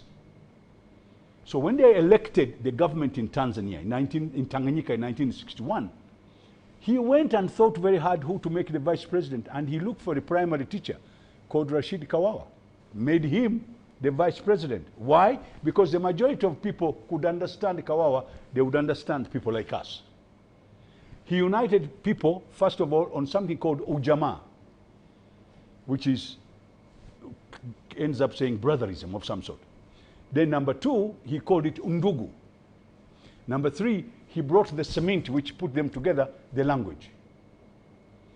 We need to unite this country. Before, all these things you're against, so and so is a thief, so and so. We know who those are. What would be the cement? First of all, we've got to think, look at Uganda. Let's go back at independence. We had 15 sub-regions. Those 15 sub-regions, you know them? In Buganda, we had 3 of them. We had Gulu, we had Acholi, we had Lango. Let's go back to the sub-regions. Let's go to each one of those. How do we unite each other? How do we become one? Not for me to get a vote, but to unite this country. The people believe they are Ugandans. Liberation means to liberate everybody in Uganda, not individuals to become rich. This is where the problem is. We are worried. We are worried about these symptoms which you are seeing today. These symptoms come because the system is not one, is not together, is not binding us. We need to be bound. NRM reached a point, let me give you this, and I'm sorry the minister is here, but people have hijacked what was in the liberation. What was in the liberation was to bring us together. What was in the liberation was to build this country. What was in the liberation was to get all the bad things that had happened in the past and bring everybody on board so that they can feel they were Ugandans. And by the way, Ugandans are patriotic. Bring them together and they will be with you.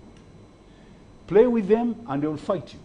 And what is happening now, we are getting a lot of people who are disenchanted because nobody is uniting them. We need to unite our people. We need to be friendly. We need to give a hand. In fact, I keep on seeing this coming in every organization.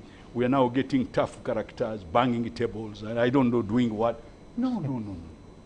All we need to do, calm down, let's find solutions to each problem.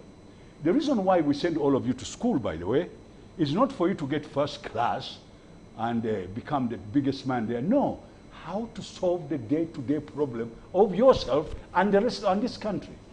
We take the challenges of this country can be solved easily by people who have got good education, so they can solve this problem. So all of you, including all our panel members, how do we solve the problems of this country?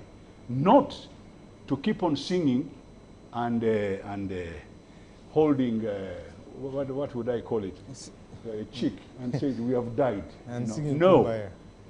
What has gone down, what has gone under the bridge, we leave that one. Where are we now? How do we move forward? This liberation which is coming, which is the 39th, did you say? 39th, yes. I want somebody to say, we must change. We must have a mindset change, regardless who you are. How do we bring our country back to normal so that it can move in the right direction? So this, instead of criticizing, let us try and bring it back to normal by telling our leaders, we need a mindset change. We want to bring this back to normal so that our country can start moving in the right direction. Those who are cheating, those who are greedy, those who are corrupt, those who are stealing this, those are the people, by the way, they are not many. The majority of our people are not in that game. If you sat down and looked at the people who are misbehaving, even in government, they are not many. The question is, how do we solve the problems that we have? Okay, thank you. Honorable Minister, when I look at the theme of this Liberation Day, salutations for those who re-sanctified our homeland, is this a national celebration? Is this an NRM celebration? How do we turn this around to involve every Ugandan? Well, who has told you Ugandans are not involved? First of all, Honorable Minister, let me read it again for you. Yes. 39 years of the NRA, NRM. Yes. Salutations for those who re-sanctified our homeland. It is individuals that are being pointed at, not the country like he's talking about. Yes, how do we turn it around to the country? We are appreciating those who engaged in the struggle. And you can look at them from different layers. There are those who were in the combat fighting. There were those who were supporting the operations. Like say if you go to the Greater Uganda where the war was, so you are not necessarily looking at the people who had guns, but all those who supported. You see, let me first make a comment on those who are criticizing Honorable Babu and others on colonialism. I think it is important when we analyze and appreciate what is happening today. Some of the phenomena have roots into the colonial legacy. Take an example land evictions in Uganda? Why was there Mile land? That's a creation of the 1900 agreement occasioned by the colonialists. Why is there religious sectarianism in some parts of the country, like Chigezi, where I come from? Because when the colonialists were living, we formed political parties based on religion and tribe, and that has remained part of the fabric in Uganda. So you cannot run away from the effects of the colonialism which we suffered for 70 years. Now, coming back to your issue, you see, after independence, to the 80s, like we have said, the state collapsed. And it took the courage of few individuals to challenge the status quo and rewrite Uganda's chapter. And at 39 years, we are appreciating all those who said, no, we must change the trajectory of this country and bring order. And indeed, in the last 39 years, there has been great progress in many areas. So for you, maybe looking at it from those who fought, maybe those who held guns, but the struggle to liberate the country involved very many actors beyond those who were holding guns. And as we debate, we would want to reflect on the 39 years. Is there any achievement which has been registered? You should not just pick small anecdotes. Somebody says, I felt an Ewero in Kanungu simply because my family organized the helicopter, therefore that is used to measure the status of health services. That's being simplistic. There are ways in which you measure whether the health care services are improving or not, whether Ugandans are accessing education or not. For instance, let's look at the education sector. When NRM came, we had only Makerere University in Uganda, and to get to university was like a miracle.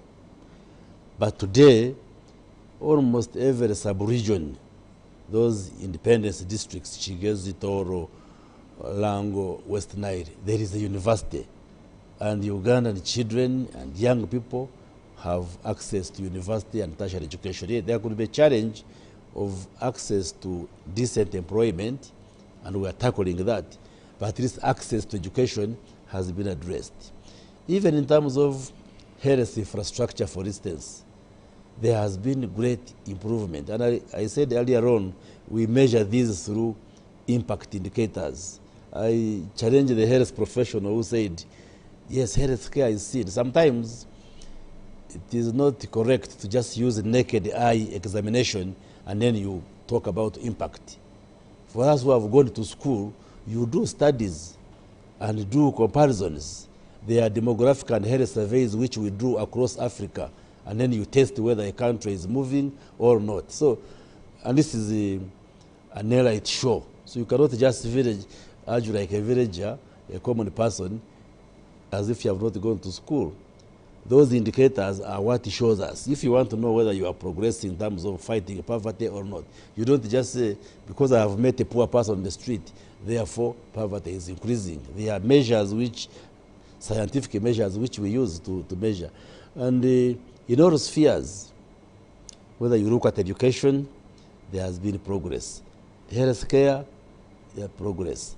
The road and transport infrastructure, yes, in Kampala and peri-urban Kampala, we are working on the roads. But you go in the countryside, actually the best roads in Uganda are in the countryside, not in Kampala. That's why I was saying the Honorable Sseggona is just a topsoil political leader who is in Kampala. But you drive from here to Kisoro, you go to Guru, you go to Mbale, Moroto, and see the quality and nature of the roads. They are different from what you see in Kampala. Yes, in Kampala they have potholes, but they are being fixed. So different areas of society have been touched. Even the kind of disunity that you're talking about, I don't see Uganda heavily disunited compared to what it was in the past.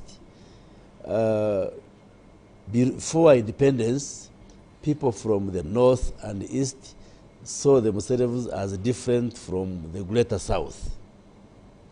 But that division, I think over time, has been healed. When we sit in Parliament, for instance, which is a forum that brings together Ugandans and other fora, I don't see those fractures becoming much more severe. I think progressively there has been healing, there has been reconciliation. Yes, we need more efforts to reconcile all sections of society, but you wouldn't say that under NRM, Uganda has become more divided compared to how it was before the NRM government. I would disagree with those who are saying that as we make progress, that Ugandans are getting more divided. I think there is more unity today than it was 60, 50, 30 years ago because of the progressive policies of the NRM, which is embracing. Indeed, there are political parties which are mushrooming, which are ethnocentric. His party, beyond Uganda, you cannot feel it. Honorable Ssegona's party, it's like roaring people from central Uganda and we're saying a political party should have a national character. A national character. And therefore, NRM, in my view, has promoted inclusivity, has promoted reconciliation, has attempted and tried to unify the country, and going forward, we should continue to push for that unity. Yes, there are challenges like corruption, like the weaknesses in the public service, like Andrew was saying. Like I said from the beginning, Uganda is not in heaven where there is perfection, where there is excellency. The mere fact that we are on earth, these challenges will be there. The reason why governments exist, it is to address these challenges. We can choose to talk about the challenges and the problems we have, but you cannot say that NRM has not scored any achievement. It has, and we still exist because we must address the remaining challenges for Uganda to make progress. And we are making progress, in my view. And before I come to Honorable Lydia Wanyoto, you talked about impact measure, and you talked about education. If 2 million children show up in P1, and 700,000 are finishing P7, 300,000 are finishing S4, 80,000 are finishing S6, 40,000 are finishing university, and we're putting that 40,000 on the market with 9,000 jobs. That's a challenge there. But let me ask a question straight. Yes. 39 years. Honorable Sseggona spoke about one coup after another, even Captain Francis Babu. Is there a consideration by the NRA that you're considering a peaceful transition of power? Is that a conversation that you're having, or is it a conversation you're having anyway? Yes, to avoid our past. Start with the issue of the education. What the NRM has fundamentally addressed is access. Ugandan children and young people access education. True, there is a challenge of employment, and that we are addressing through many ways. Now, coming with your question of succession, it depends what you mean by succession. The Constitution is quite elaborate, that every 5 years we shall hold free, fair, credible elections where Ugandans freely cast their vote. Yes, the elections we are holding may not be perfect 100%. They may have challenges here and there, but they produce the leaders that people vote. Succession.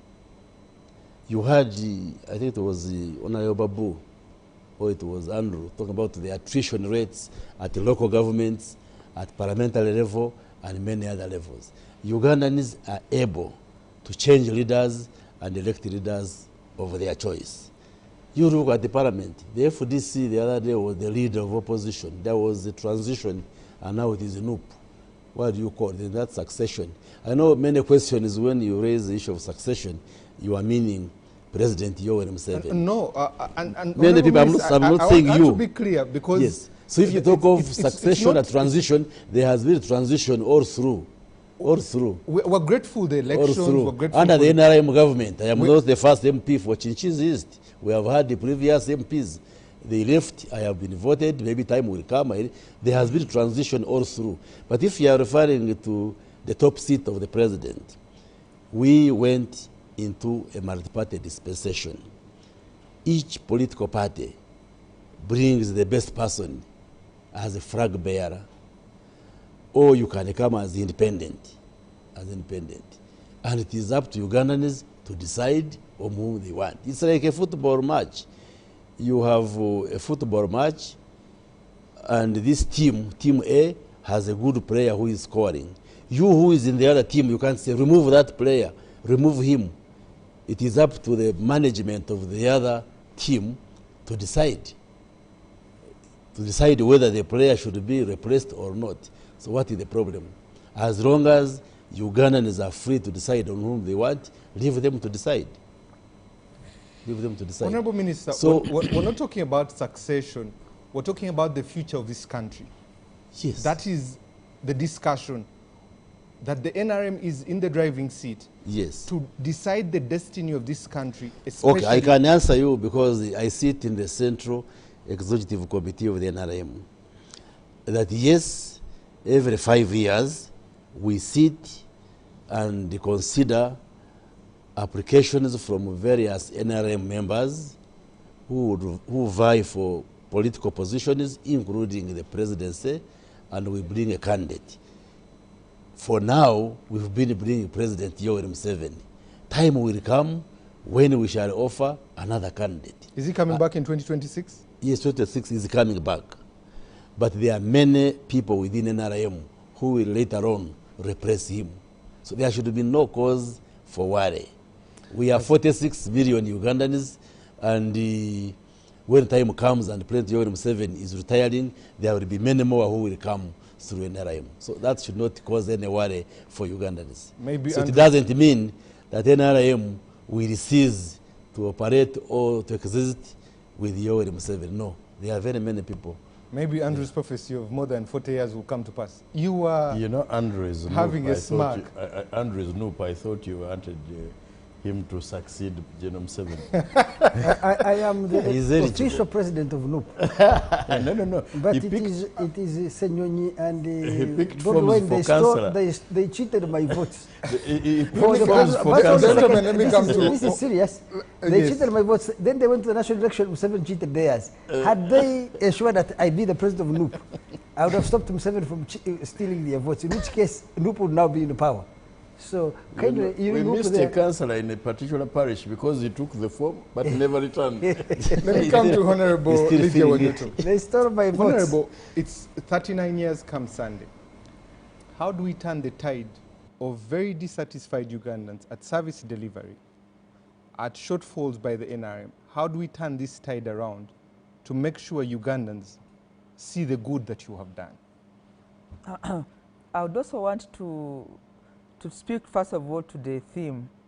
You see, the theme in this particular context is a rallying point of the narrative of the courage of those that took the first shot towards the trajectory where we are speaking to now, 39 years ago. But it is not isolated to the phenomenon or the principle of recognizing those that go ahead of the others, go ahead of their time. Remember, when we are talking about humanity, in the whole world, what comes to your mind is Mother Teresa. I think you all know that. Because of the way she raised to how to handle and define what humanity is, the selflessness. If you talk about issues of civil rights, there was that one person in the history of when America that has the biggest history of democracy stood out for civil rights. The people that went and paid the ultimate price for their lives. We put names out there. We build their statues. So when you talk about this theme today, is we must rally around those that led us, but it's a representation of the trajectory of where the country should be going, and Sunday should be now a refreshing call. We want new people in the mind and spirit of those that did it 39 years ago.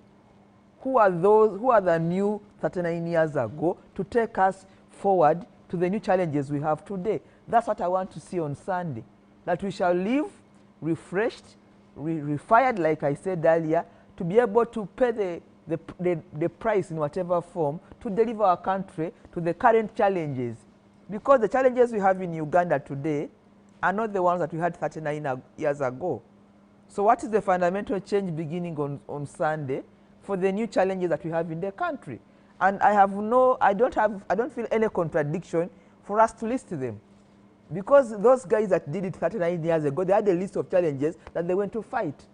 On Sunday, even today, we should list those that we have, so that 39 years from now, people said that there were these 10 or 15 Ugandans that said, this is the way to move. Enough is enough. This is the direction. And you use, whether it's a pen or those guys of 39 years ago used the guns. They fought. What can we use on Sunday? What are our new ammunition, the determination to change our country to where we want to go? And I think it's within our power, because it's our time. 39 years from now, somebody must be celebrated. So we should list what are the challenges of Uganda today, so that 39 years from now, somebody will be mentioning names and say, look, those guys 39 years ago did the ABCD, so that the country stays. We will live. I mean, I've just talked about people that did not even make January. So we're not sure that we shall be here next year, but Uganda will be here. And there will be Ugandans here. So I think that we should raise to the occasion, pick the mantle on Sunday and say, look, there are those that did it 39 years ago, but who are the new Ugandans that can deliver Uganda to the current challenges? We should not accept to fail to do something come Sunday. So that 39 years from Sunday, somebody can say, look, when we were in Mwenda, this was the problem at the time, and this was the problem at the time, but there were those Ugandans that raised to the occasion and were able to do ABC. I mean, the 39 years ago, people said they were 27 who went to Kabamba. You know the story. So who are our 39, who are 27 on Sunday? To deal with, at almost the price of their lives, to deal with the challenges of Uganda. We can list them so that we can be able to confront them. I just said, let people leave Sunday to go and see the thing has been summarized in the Auditor General's report. That's where I stand. And I think there's no contradiction for us to list and appreciate the challenges we have as per Sunday, and we deal with them. That's my take. And to recognize, like the theme says, it's just in line with, we must flag those that fought that battle. If we do not, then nobody will sing the heroes of tomorrow going forward. We must recognize effort. We must recognize courage, because courage does not mean that there is absence of fear. Courage is to overcome fear and say the bigger picture is bigger than the fear you are confronted today. Because 9 years ago, there are those who paid the ultimate price of life. I mean, the blood was spilled. So what's going to happen on Sunday? Okay. That's the way I look at it. Just like the forefathers of America, you are making a similar. Somebody must pay the price beginning Sunday. Whether it means losing a job or it means being isolated, but something must be listed on Sunday and say, this is where Uganda must go. At whatever cost, we must change trajectory so that maybe there are more opportunities for other Ugandans after us. Chris talked about how we should be measuring indices. If we are talking about maternal mortality, what is the rate today, the way it was 39 years ago? Where do we want to go now? Are we satisfied or we want to improve? We're talking about the life expectancy. Where are we now? Where were we last 39 years ago? Have we improved the life expectancy? Where do we want to be? So where do we want to be after Sunday? To me, that's the question. Okay. Honorable Sseggona, in the near future, you're going to be on the hot seat since the Auditor General's report came out as COSASE, and we'll be waiting to hear from you when that time comes. But how do we resuscitate the country we all want? Well, I think beginning from where Chris took us, and taking on from Lydia, one, yes, I agree with Chris, because I also did not only go to school, I'm schooled. When you're measuring indices, it is true that you look at this and that. If you're talking about GDP, if you're talking about per capita, you're comparing Sudiru Pareria and that man on the street who is not wearing shoes. And sometimes that research is misleading. You've got to accept as a fact that for us, we are looking at measurables. If you're telling a person like me who went to Cancer Institute just last week, and I saw people, the lucky ones were sleeping on mattresses. The lucky ones were sleeping down on mattresses. Others were getting paper, you know, off the boxes of soap, etc., and sleeping on that with a drip on that. And this is not only in Cancer Institute, but literally the entire health sector is sick. I want to repeat, Chris, the health sector in Uganda is sick. We have the best professionals. We have the personnel. I think, as Andrew said, we have the best doctors, but they are not equipped. You can spend money in Lubowa where there are no results. You deny facilities, or, you know, to those existing tested and proven ones, and you say, we are making progress. It is true that we have had increased intakes. What are the outputs? You have people graduating in P7 who can barely read and write. Why? You can only afford to spend 3,000 on a child per term, and you're not embarrassed. You have a minister of education who is not fully dedicated to the ministry's service. For her deputy to meet her, he must have an appointment, he must undergo a COVID test, because she only sits at her matrimonial house. And you're saying you're making progress in education. I want to agree with Captain Babu that we must go back to where we started from. Try to look at what the colonialists left us with and see how we can refine that. Because we were not Uganda until the colonialists came. When they came, they bungled us together, different backgrounds, different ways of doing things, so we must sit. And that's why, for me, I am not uncomfortable within the setup of 1962 Constitution. Because 1962, we were trying to federate and cede some of the powers we wielded to a central authority to govern us. Now, when you talk about the theme, their theme of remembering and recognizing those that re-sanctified, I mean, where was the re-sanctification? Of course, I wanted to hear Lydia say, list those names: Tinyefunza, Dr. Besigye, Kale Kayihura, Kazini, Salim Saleh, etc. Name them and tell me where all of them are and how all of them have ended before you salute them. As you salute them, they are telling you, we left the rail that we came with. Why? As Captain Babu said, because some people chose to misbehave. Now, those that have misbehaved, we must agree, and this is one of the fundamentals, and I keep referring to Captain Babu, those are the fundamentals.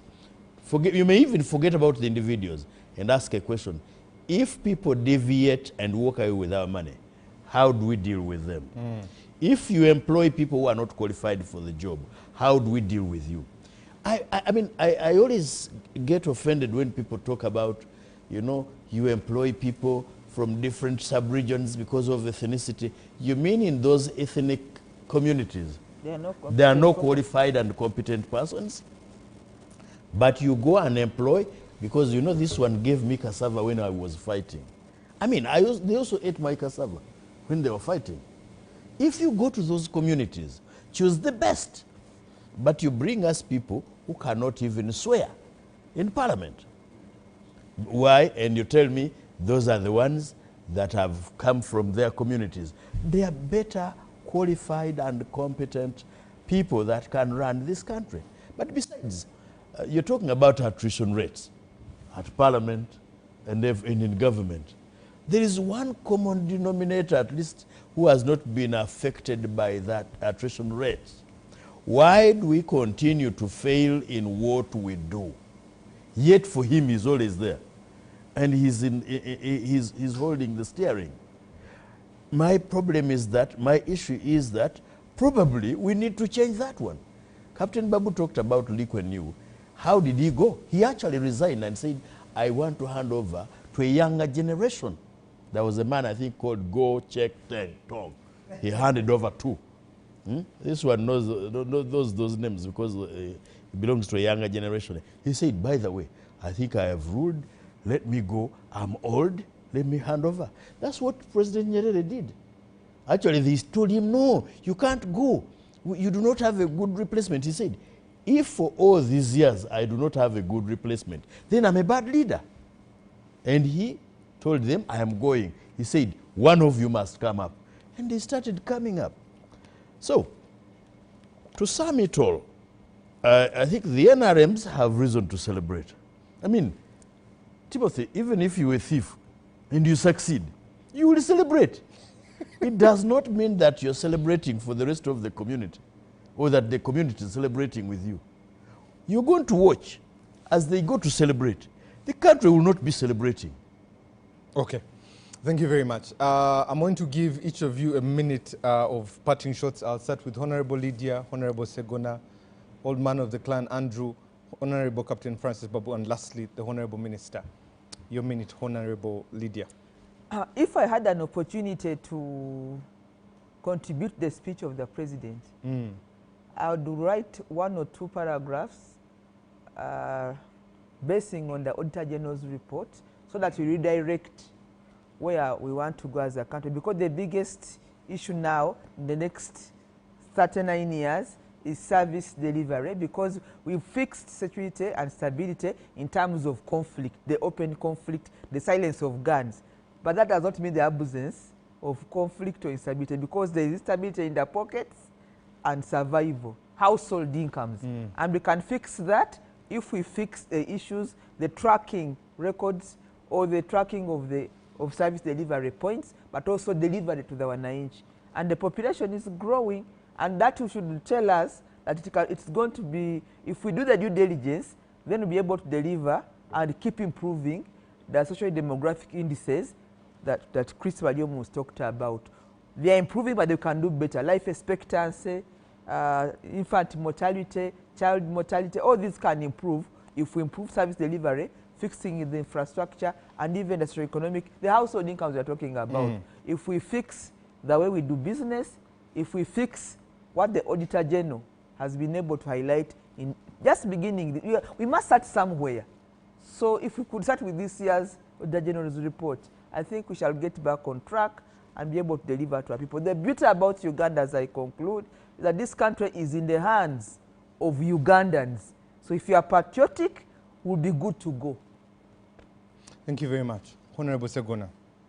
You know, in law school, we had a theory called the Kelsen theory, that if a bandit succeeds in overrunning government, he becomes the legitimate source of law. That's the grand norm. So if you do that, you can celebrate.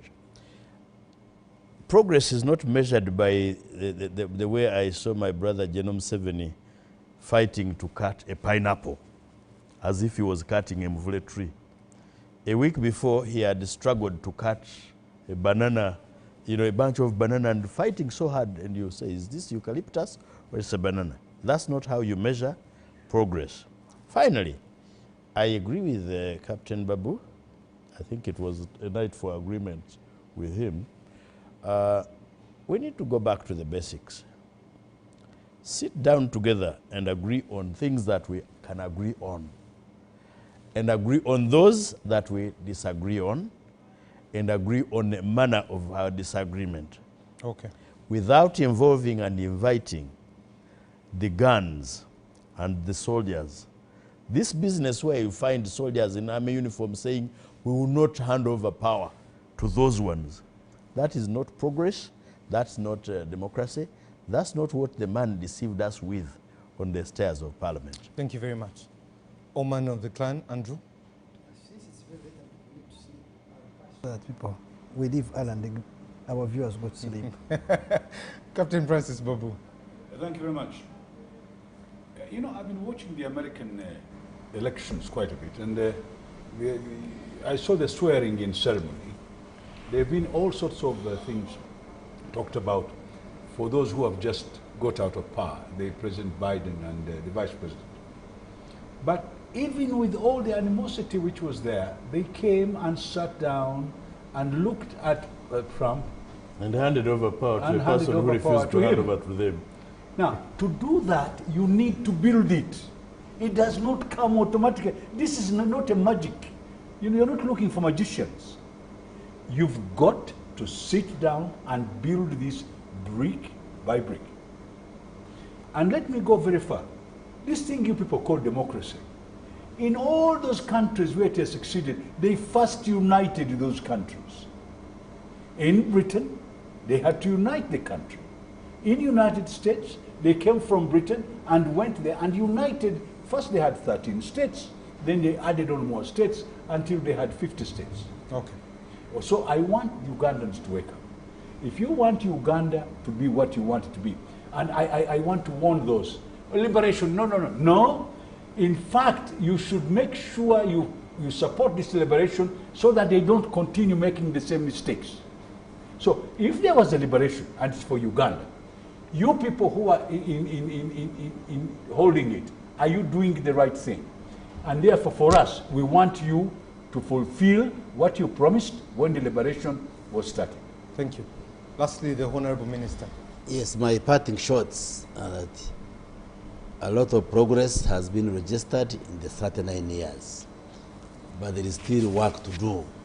Work to do in terms of handling the demographic dynamics. We have a huge segment of the population being young people, so we must address that question in terms of their quality,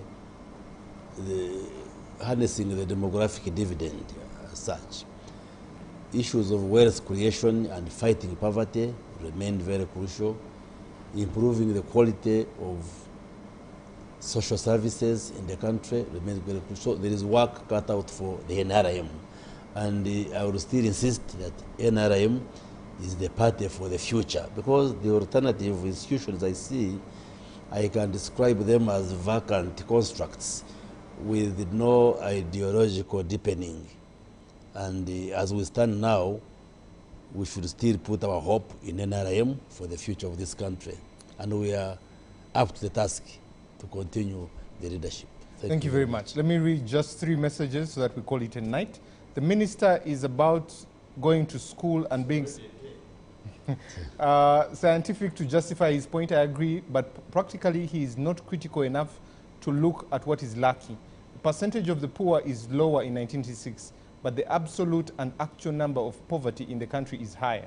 There were about 8 million in 1986. They're about 11 million now. The population. Because of population growth. This is Charles Odok. Robert Williams says the NRM government has achieved a lot, e.g. security, democracy. However, corruption has overturned everything. Nothing at the level of corruption is totally unimaginable. Districts are completely centers of thieves, no development at all. District leaders are thieves. Okay, it's total hell. Finally, Professor Stephen says, thank you for the show. I hear what Captain Babu is saying. Unite the country seems to want to turn a blind eye to the ills that need to be cured. Also, we cannot keep talking about colonialism after 60 years, independence as the reason for current challenges. Let's be honest about what specifics they need to be addressed instead of glossing over them. The notion that we need those challenges so we do not need to prioritize them does not make sense. This is Professor Stephen Akandwandaho watching us from South Africa.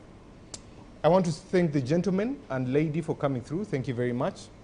The production team for making today possible. We thank you very much, and we'll end it this way. Change cannot be engineered. It has to be cultivated. Good morning.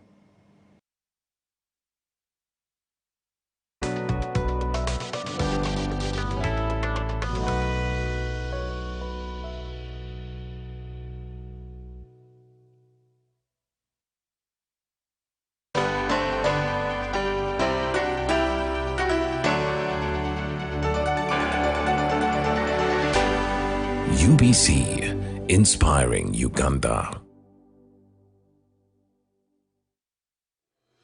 The National Liberation Day, held on the 26th of January every year, marks the overthrow of the previous government by the National Resistance Movement /Army in 1986. The theme for the 38th NRA Victory Day anniversary celebrations is Building a Country We All Cherish. On Friday the 26th of January 2024, all roads will lead to St. John's Secondary School Wachitaka in Jinja City, Church of Uganda grounds for the anniversary celebrations. Don't miss the celebrations live on UBC. In a nation hungry for truth, a world where every story matters, there exists a beacon of trust and reliability. For decades, they've been our voice and our window to the world, holding the mirror of our history. With 4 TV stations and 11 radio channels spanning 27 languages, they stand as guardians of information, defenders of truth. With Mascari Heritage Advantage, they uphold every citizen's right to reliable